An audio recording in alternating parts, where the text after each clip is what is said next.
Hello दोस्तों, मैं संतोष कुमार गुप्ता आज आपके सामने प्रोग्रामिंग इन सी का अगला क्लास लेके आया हूं और ये हमारा चौथा सेशन है। पिछले क्लास में हम लोगों ने ये सीखा था कि प्रिंटफ फंक्शन का प्रयोग कैसे किया जाता है और उसके संबंधित आपको कुछ प्रोग्राम बनाए गए थे। मैंने उनके वीडियो भी यूट्यूब पे अपलोड कर दिए थे, उसकी पीपीटी भी आपके ग्रुप में डाला था। अगर आप लोगों की कोई क्वेरी होगी तो आप हमारे पर्सनल नंबर पे व्हाट्सएप करके या मेरे वीडियो में कमेंट के रूप में डाल के जान सकते हैं। चलिए आज का क्लास हम लोग स्टार्ट करते हैं। तो आज हम आपके सामने आ रहे हैं लेके क्लियर CLR फंक्शन। तो हमारा जो सी लैंग्वेज होता है इसमें आपको एक फंक्शन मिलता है CLR करके। इस फंक्शन का हम लोग प्रयोग करते हैं स्क्रीन को क्लियर कराने के लिए। आप जब सी के किसी भी प्रोग्राम को एग्जीक्यूट करते हैं तो जो आउटपुट स्क्रीन आता है उसमें पीछे के जो प्रोग्राम आपने एग्जीक्यूट किए हैं उनके भी आउटपुट आते हैं। तो आपका एक कन्फ्यूज़न होता है कि करंट प्रोग्राम का आउटपुट क्या है।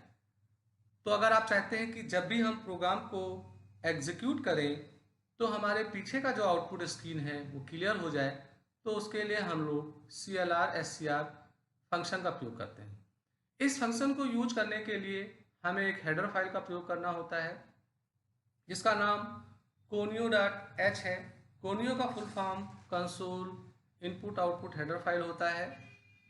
तो आपके सामने जो प्रोग्राम है इसमें मैंने stdio.h के साथ साथ conio.h का भी प्रयोग किया है। अब इस प्रोग्राम का उद्देश्य वही है जो पीछे के क्लास में मैंने बताया था कि हम दो इंटीजर वैल्यू असाइन करेंगे और उसका सम करके उसे हम स्क्रीन पे प्रिंट करेंगे। इसीलिए मैंने 3 इंटीजर वेरिएबल लिया है। पहले वेरिएबल में मैंने 5 और दूसरे वेरिएबल में मैंने 3, ये दो इंटीजर कांस्टेंट असाइन किए हैं। फिर मैंने सी नाम के वेरिएबल में इनको प्लस ऑपरेटर की मदद से ऐड करने का काम किया है। अभी मैं CLR का प्रयोग कर रहा हूँ। इससे क्या होगा कि आपकी स्क्रीन जो आउटपुट की आती है वो क्लियर हो जाएगी और फिर मैंने प्रिंटफ के माध्यम से अपने रिजल्ट्स को प्रिंट करने का काम किया है। तो ये आता है CLR। अब हम एक और फंक्शन के बारे में जानेंगे। इसका नाम getch है। getch फंक्शन जो होता है ये भी एक इनपुट स्टेटमेंट है। इसका जो हेडर फाइल है वो stdio.h ही होता है। तो मैं getch के बारे में बताऊं कि ये क्या है। आपने देखा होगा कि पीछे के जो भी 4-5 प्रोग्राम मैंने बताए थे, आपको दिखाए थे, उसमें मैंने getch का प्रयोग नहीं किया था। तो आपने देखा होगा कि जब आप उन प्रोग्राम को एग्जीक्यूट किए होंगे तो जो आपका आउटपुट स्क्रीन आता है उसमें आपका स्क्रीन न रुक के आप सोर्स कोड पे वापस आ जाते हो और फिर रिजल्ट्स को देखने के लिए हमें यूज़र स्क्रीन के लिए Alt F5 प्रेस करना होता है, फिर हमें हमारा रिजल्ट दिखाई देता है। तो ये एक दिक्कत होती है कि बार बार हम अपने आउटपुट को देखने के लिए Alt F5 का प्रयोग करते हैं। तो एक बेस्ट तरीका है कि आप अपने प्रोग्राम में getch का प्रयोग करिए। अभी जो पीछे का प्रोग्राम था उसी ही सेम प्रोग्राम में मैंने getch का प्रयोग किया है। तो इससे क्या होगा कि जब आप प्रोग्राम को एग्जीक्यूट करोगे, जो आपके सामने प्रोग्राम दिख रहा है, तो पिछले वाले प्रोग्राम में क्या हुआ था कि आपका आउटपुट आपको फट से दिखेगा और आप तुरंत सोर्स कोड में वापस चले जाओगे, फिर Alt F5 प्रेस करोगे तब रिजल्ट आएगा। पर अभी यहाँ getch लगा हुआ है तो इससे क्या होगा कि आपका रिजल्ट यानी printf के माध्यम से जो मैंने सम प्रिंट कराया है वो आपको दिखाई पड़ेगा। और getch चूंकि एक इनपुट स्टेटमेंट है तो आपका कर्सर ब्लिंक करता हुआ आएगा आउटपुट वाले स्क्रीन पे और वो आपसे चाहेगा कि आप कोई कीबोर्ड से प्रेस करें। तो जैसे ही आप कोई की प्रेस करेंगे तो आपका getch ऑपरेशन कंप्लीट हो जाएगा और आपका आउटपुट स्क्रीन चला जाएगा। तो कुल मिला के हम लोग getch प्रोग्राम का आदत बना लें, getch फंक्शन का आदत बना लें। आप जितने भी प्रोग्राम बनाएं उनमें इन्हें नीचे अनिवार्य। अब मैं आपके सामने एक प्रोग्राम लेके आ रहा हूं जिसमें मैं कोशिश कर रहा हूं कि मैं वेरिएबल्स डिक्लेरेशन का यूज दिखाऊं आपको और जितने भी अर्थमेटिक ऑपरेटर हैं मैं उनका यूज करके दिखाऊं। तो हमारे जो अर्थमेटिक ऑपरेटर होते हैं ये 5 प्रकार के होते हैं: एडिशन, सब्ट्रैक्शन, मल्टीप्लिकेशन, डिवीजन और मॉडुलस का। तो मैंने इन पांचों ऑपरेटर का प्रयोग किया हुआ है। चूँकि 2 इंटीजर वैल्यू लेके उन्हीं पे ही इन पांचों का प्रयोग करना है, इसीलिए मैंने टोटल 7 वेरिएबल लिए हैं। अब मैंने ए में 5, बी में 3 असाइन कर दिया है। सम नाम के वेरिएबल में मैंने उनको जोड़ा है, सब में इसे मैंने घटाया है, मल में मैंने मल्टीप्लाई किया है, डिव में मैंने इसका डिवीजन लिया है, मॉड में मैंने इसका मॉडुलस लिया है।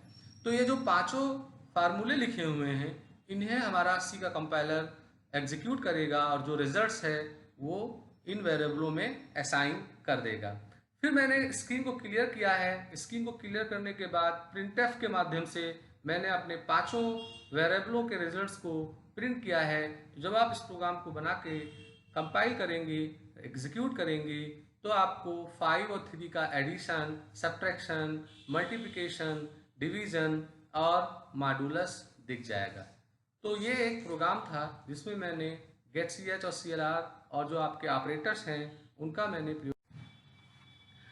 अब मैं ऐसे ही एक छोटा सा प्रोग्राम आपके सामने बना के दिखा रहा हूँ साधारण ब्याज का गणना करने के लिए। साधारण ब्याज का फार्मूला सबको पता होता है। हम लोग प्रिंसिपल अमाउंट को मल्टीप्लाई करते हैं रेट ऑफ इंटरेस्ट से, मल्टीप्लाई करते हैं टाइम से और डिवाइड करते हैं 100 से। तो ओवरऑल मैंने यहाँ पे 4 वेरिएबल लिए हैं। 4 वेरिएबल मैंने इसलिए लिया है क्योंकि हमें 3 वैल्यूएं बतानी होंगी और एक फार्मूला लगाना है, रिजल्ट्स पाना है, उसके लिए मैंने वेरिएबल लिया है। तो मैंने 4 वेरिएबल इंटीजर का डिक्लेयर किया है। अभी आप सोच सकते हैं कि यहाँ फ्लोट वेरिएबल की बात क्यों नहीं आई, क्योंकि अमाउंट फ्लोट हो सकता है, हमारा रेट ऑफ इंटरेस्ट का जो रिजल्ट आएगा वो भी फ्लोट हो सकता है। तो मैंने यहाँ पर अभी फ्लोट की बात इसलिए नहीं की है कि पहले थोड़ा हम प्रोग्रामिंग में कॉन्फिडेंस ले आए, फिर हम थोड़ा सही जजमेंट लेके सही वेरिएबल का डिक्लेरेशन करें। तो अभी क्या हुआ है कि मैंने पी नाम के वेरिएबल में 5000 डाला है, रेट ऑफ इंटरेस्ट 5 लिया है, टाइम मैंने 10 लिया है, फिर साधारण ब्याज के लिए मैंने फार्मूला लगाया है, फिर स्क्रीन को क्लियर किया है और फिर मैंने साधारण ब्याज के रिजल्ट्स को प्रिंट कर लिया है। तो जब आप इस प्रोग्राम को बना के रन करेंगे तो आपको 5000, 5 और 10 का जो रिजल्ट्स होगा साधारण ब्याज का वो आपके स्क्रीन पे दिख जाएगा। तो ये एक प्रोग्राम था जिसे आप अपने कंप्यूटर या लैपटॉप या टैब या अपने मोबाइल पे देखिएगा। अब बारी आता है स्कैनएफ। स्कैनएफ बहुत ही महत्वपूर्ण फंक्शन है। इसका हम लोग प्रयोग करते हैं, कोई वैल्यू अगर आपको इनपुट कराना है तो उसके लिए हम लोग इसका प्रयोग करते हैं। अभी तक जितने भी प्रोग्राम हम लोगों ने बनाए उनमें हम लोगों ने क्या किया कि वेरिएबल्स में वैल्यू को असाइन कर दिया। तो इससे क्या होगा कि आप जितने बार अपने प्रोग्राम को एग्जीक्यूट करेंगे उतने बार आपको सेम रिजल्ट दिखाई पड़ेगा। और अगर आपको वैल्यू बदलना है तो आपको अपने प्रोग्राम के सोर्स कोड को खोलना होगा, फिर वहाँ वैल्यू को बदलो, फिर आप उसका रिजल्ट पाओगे। तो ऐसे अगर आपको अलग अलग वैल्यू का आपको प्रोसेस कराना है तो बार बार आपको अपने सोर्स कोड में बदलाव करना होगा, जो काफ़ी कठिन होगा। तो आप उसके लिए यूज कर सकते हैं स्कैनएफ। स्कैनएफ एक इनपुट स्टेटमेंट है। आप इसके माध्यम से कोई न्यूमेरिक वैल्यू इनपुट करा सकते हैं। न्यूमेरिक में वो इंटीजर भी हो सकता है और फ्लोट भी हो सकता है। आप स्ट्रिंग वैल्यू इनपुट करा सकते हैं या कोई एक सिंगल कैरेक्टर भी इनपुट करा सकते हैं। इसके लिए भी एक हेडर फाइल है जिसका नाम stdio.h है और इसका सिंटेक्स जो है, आपको स्कैनएफ लिखना होता है। स्कैनएफ स्मॉल लेटर में ही लिखा जाएगा, कोई स्पेस नहीं दिया जाएगा। फिर आप ब्रैकेट खोलेंगे, फिर आप इन्वर्टेड कोड में परसेंटेज का निशान लगाएंगे, फिर आप फॉर्मेट स्पेसिफायर लिखेंगे। फॉर्मेट स्पेसिफायर को हम लोग पहले भी देख चुके हैं। फॉर्मेट स्पेसिफायर के रूप में हम लोग %d का प्रयोग करेंगे अगर हमें इंटीजर वैल्यू इनपुट कराना है, %f लिखेंगे अगर फ्लोट वैल्यू इनपुट कराना है, %c लिखेंगे अगर कैरेक्टर वैल्यू इनपुट कराना है, %s लिखेंगे अगर स्ट्रिंग वैल्यू इनपुट कराना है। फिर कामा करके एंड का सिंबल है वेरिएबल नेम के आगे, एंड का सिंबल लगाएंगे।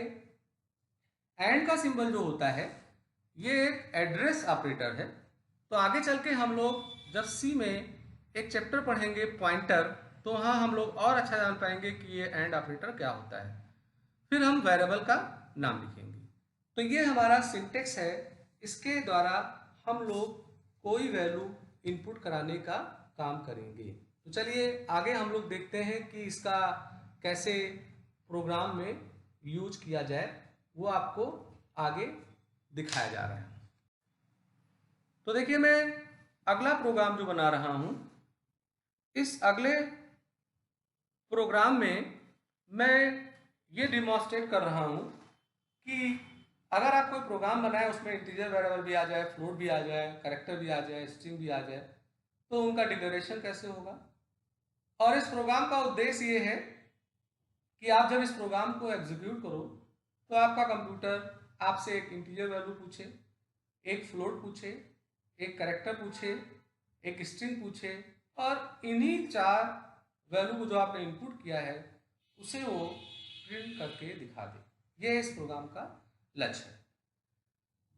तो मैंने सबसे पहले एक हेडर फाइल लिखा हुआ है stdio.h, आपको पहले से पता है, फिर रिवाइज कर रहा हूँ। stdio.h जो होगा ये जितने भी सी के इनपुट और आउटपुट फंक्शन होते हैं उनकी ये लाइब्रेरी फाइल है, हेडर फाइल है। अगर आप अपने प्रोग्राम में stdio.h नहीं लिखते हैं तो जहाँ जहाँ आपने printf, scanf या getch जैसे फंक्शन का प्रयोग किया होगा वहाँ वहाँ आपका कंपाइलर आपको एरर दिखाएगा। अभी मैंने दूसरे लाइन पे conio.h लिखा है। conio.h को मैंने स्क्रीन को क्लियर करने के लिए जो फंक्शन इस्तेमाल किया है clr scr उसके लिए लिखा है। फिर मैंने वायर्ड मेन फंक्शन को लिखा है। वायर्ड मेन फंक्शन इसलिए लिखा आता है क्योंकि ये स्टार्टिंग एग्जीक्यूशन पॉइंट होता है। जब आप अपने प्रोग्राम को कंपाइल करते हैं तो हमारा कंपाइलर वायर्ड मेन फंक्शन के अंतर्गत जितने भी स्टेटमेंट लिखे होते हैं उन्हें बारी बारी कंपाइल करता है और एग्जीक्यूट करके उसका रिजल्ट दिखाता है। अभी मैंने क्या किया है, एक इंटीजर वेरिएबल मैंने डिक्लेयर किया है ए करके। इसका काम होगा कि जो आप इंटीजर वैल्यू स्कैन के जरिए इनपुट करेंगे उसको रखेगा। फ्लोट बी नाम का वेरिएबल है, कैर सी नाम का वेरिएबल है। तो ए बी सी जो वेरिएबल हो गए ये इंटीजर, फ्लोट और कैरेक्टर वैल्यू इनपुट करने के लिए हो गए। अब आपका जो डी नाम का वेरिएबल है इसका उद्देश्य होगा कि जो आप स्ट्रिंग वैल्यू इनपुट करेंगे कीबोर्ड से उसको ये रखेगा। तो हमारा स्ट्रिंग वेरिएबल का जो डिक्लेरेशन सी में है उसके लिए हम लोग कैर कीवर्ड का ही प्रयोग करते हैं। तो अगर आप कैर सी और कैर डी में देखें तो सी में कोई बगल में ब्रैकेट में नंबर नहीं लिखा है, पर डी के साथ ब्रैकेट में आपको 10 लिखा हुआ मिल रहा है। इसका मतलब ये हो रहा है कि आप डी नाम के वेरिएबल में maximum 10 characters, letters, digit as a string रखने का काम कर सकते हैं। हमारे सी लैंग्वेज में स्ट्रिंग डिक्लेरेशन के लिए कोई स्ट्रिंग कीवर्ड नहीं है। वहीं अगर आप जावा पढ़ रहे होते तो वहाँ आपको स्ट्रिंग कीवर्ड मिल जाता है। तो आगे से जब भी हमें स्ट्रिंग वेरिएबल लेना होगा तो उसके लिए हमें ऐसे कैर और वेरिएबल का नाम और बड़े ब्रैकेट में हम लोग उसकी एक मैक्सिमम साइज देंगे। सी में इसे एरे डिक्लेरेशन बोलते हैं। तो फिलहाल अभी मैं आपको कंफ्यूज नहीं कर रहा हूँ, आगे जब हम लोग एरे पढ़ेंगे तो और अच्छा जानेंगे। अब मैंने यहाँ पे सबसे पहले प्लान किया है कि जो ए नाम का इंटीजर वैल्यू है मैं उसकी वैल्यू इनपुट कराऊं। तो उसके लिए मैंने पहले printf लिखा है, इंटर एनी इंटीजर वैल्यू। आप चाहो तो प्रोग्राम में printf ना लिखो, आप सीधे scanf %d एंड ए लिख सकते हैं। %d इसलिए लगाया गया क्योंकि वो इंटीजर वेरिएबल है, एंड ए इसलिए लिखा गया कि जो वैल्यू आप इनपुट करेंगे वो इसमें आपको देना है। ध्यान देने वाली बात है कि जब scanf लिखा आता है तो बहुत सारे स्टूडेंट के द्वारा मिस्टेक होता है कि इसके सिंटेक्स में गलती कर देते हैं। जैसे डबल इनवर्टेड कोड खोला, इनवर्टेड कोड बंद नहीं किया, या कामा पहले लगा दिया, इनवर्टेड कोड बाद में बंद कर दिया। तो सिंटेक्स का जो है वैसे ही है जो आपके सामने है। तो मैंने यहाँ %d एंड ए लिखा है। तो इससे क्या होगा कि जब आप इस प्रोग्राम को एग्जीक्यूट करेंगे और अगर आपने printf नहीं लगाया हुआ है तो आपका कर्सर आपको दिखाई पड़ेगा और आपको एक वैल्यू इनपुट करना है। ये आपने खुद प्रोग्राम बनाया है इसलिए आप जान रहे हैं, इसलिए आप वैल्यू इनपुट करेंगे। पर अगर कोई दूसरा आपके प्रोग्राम को एग्जीक्यूट कर रहा होगा तो ये नहीं जान पाएगा कि वैल्यू इनपुट कराना है कि क्या होना है। इसीलिए मैंने प्रिंटफ के जरिए उसका एक शीर्षक बनाया है। तो आगे से जब भी आप कोई भी वैल्यू स्कैन के लिए प्लान करें तो सदैव जो वैल्यू आप इनपुट कराने आ रहे हैं उसके लिए आप एक मीनिंगफुल टाइटल शीर्षक बनाने के लिए प्रिंटफ का उपयोग करें। तो इसीलिए मैंने प्रिंटफ में पहले लिखा है इंटर एनी इंटीजर वैल्यू और फिर स्कैनफ करके मैंने एंड ए लिखा है। आप ऐसे उदाहरण के रूप में समझ सकते हैं कि अगर आपको एक सादा कागज दे दिया जाए और उस सादे कागज में 10 बॉक्सेस बना दिए जाए छोटे छोटे, आपसे कहा जाए कि आपने इसमें डिटेल भरिए, तो आप ये नहीं जान पाओगे कि किस बॉक्स में हमें क्या लिखना है।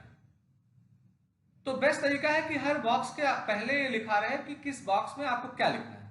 मान लो पहले वाले बॉक्स के आगे लिखा हुआ है कि स्टूडेंट नेम, दूसरे वाले बॉक्स के आगे लिखा है फादर नेम, तीसरे वाले बॉक्स के आगे लिखा है मदर नेम, चौथे वाले बॉक्स के आगे लिखा है सेक्स, अगले बॉक्स के आगे लिखा है डेट ऑफ बर्थ। तो आप ये जान पाओगे कि उन बॉक्स में हमें लिखना क्या है। तो इसी तरीके से स्कैनफ एक तरह से एक बॉक्स बनाता है, एक टेक्स्ट इनपुट का काम करता है, और जो प्रिंटफ है वो एक लेबल या हेडिंग बनाने का काम करता है कि उन बॉक्सेस में आप क्या लिखोगे। इसीलिए अगर आप देखो तो 4 स्कैनफ लिखा हुआ है, तो उसके लिए हमें 4 प्रिंटफ के जरिए उनकी शीर्षक बनानी पड़ेगी। आगे चल के हम लोग ये सीखेंगे कि ये बार बार हमें प्रिंटफ या स्कैनफ ना लिखना पड़े, हम एक ही स्कैनफ एक ही प्रिंटफ के जरिए भी ये काम कर सकते हैं, जो हम आगे आपको बताएंगे।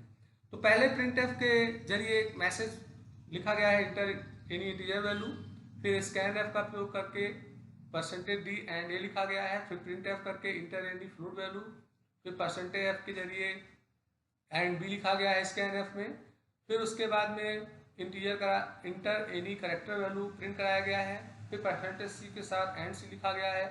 यहाँ आप कंफ्यूज मत होइएगा, %c और एंड सी ये दोनों अलग अलग बातें हैं। इत्तेफाक है कि मैंने स्ट्रिंग वेरिएबल जो लिया, करेक्टर वेरिएबल जो लिया था वो सी करके लिया था, इसीलिए यहाँ सी लिखा हुआ है, और %c इसलिए लिखा है क्योंकि आप एक करेक्टर वैल्यू इनपुट करने आ रहे हैं। फिर मैंने लिखा है printf inter any string value, और फिर मैंने स्कैनफ के जरिए एंड डी करके लिखा है। तो यहाँ आप एक स्ट्रिंग वैल्यू दे पाएंगे, तो इससे आप 4 वैल्यू इनपुट करेंगे। स्क्रीन क्लियर कराने के लिए मैंने CLR लिखा है, अगर आप स्क्रीन नहीं क्लियर कराना चाहते हैं तो इसको आप इग्नोर कर सकते हैं। फिर मैंने प्रिंटफ का प्रयोग किया है, और उस प्रिंटफ के प्रयोग में मैंने जो चारों वैल्यू इनपुट कराई थी उन चारों वैल्यू को मैंने प्रिंट कराने का काम किया है। मैंने पहले integer value %d, float value %f, character value %c, string value %s, फिर जो चारों वेरिएबल है a b c d मैंने इनको लिखा है। ये a b c d जो वेरिएबल आपने लिखा है इनके सीक्वेंस में आपको गलती नहीं करना है, क्योंकि a बता रहा है कि जो पहला %d लिखा हुआ है प्रिंटफ में वहाँ इंटीजर वैल्यू प्रिंट होगा। अगर आप a के जगह पे c लिख देते हैं तो c एक करेक्टर वेरिएबल है, और आप पहला %d लगाए हुए हैं तो वहाँ गार्बेज वैल्यू प्रिंट होगा। c में गार्बेज वैल्यू का मतलब ये हुआ कि जिस वैल्यू को कोई रिकॉग्नाइज ना कर सके, बेमतलब की जो वैल्यू होती है उसे हम लोग गार्बेज वैल्यू कहते हैं। जैसे अगर आप देखें तो इस प्रोग्राम में भी मेरे द्वारा एक मिस्टेक हुआ है, और आप इस प्रोग्राम को जब कंपाइल करेंगे तो आपका कंपाइलर आपको एक एरर देगा। तो अगर आप देखो तो जो लास्ट वाला लाइन है प्रिंट एफ, उसमें मैंने सेमीकोलन का निशान लास्ट में नहीं लगाया है। ये मैंने जानबूझ के नहीं लगाया था, जिससे मैं बता सकूं कि प्रोग्राम्स में एरर्स कैसे आते हैं। तो जैसे ही इसको आप कंपाइल करेंगे तो एरर आएगा, तो आपको करना ये होगा कि प्रिंटफ जो लास्ट वाला लिखा हुआ है उसके लास्ट में आप सेमीकोलन का निशान लगाएंगे।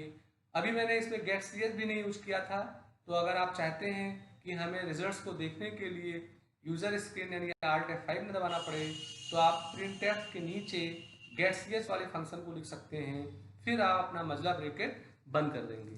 तो इस तरीके से ये आपका एक प्रोग्राम है जो मैंने आपको दिखाया, आप इसको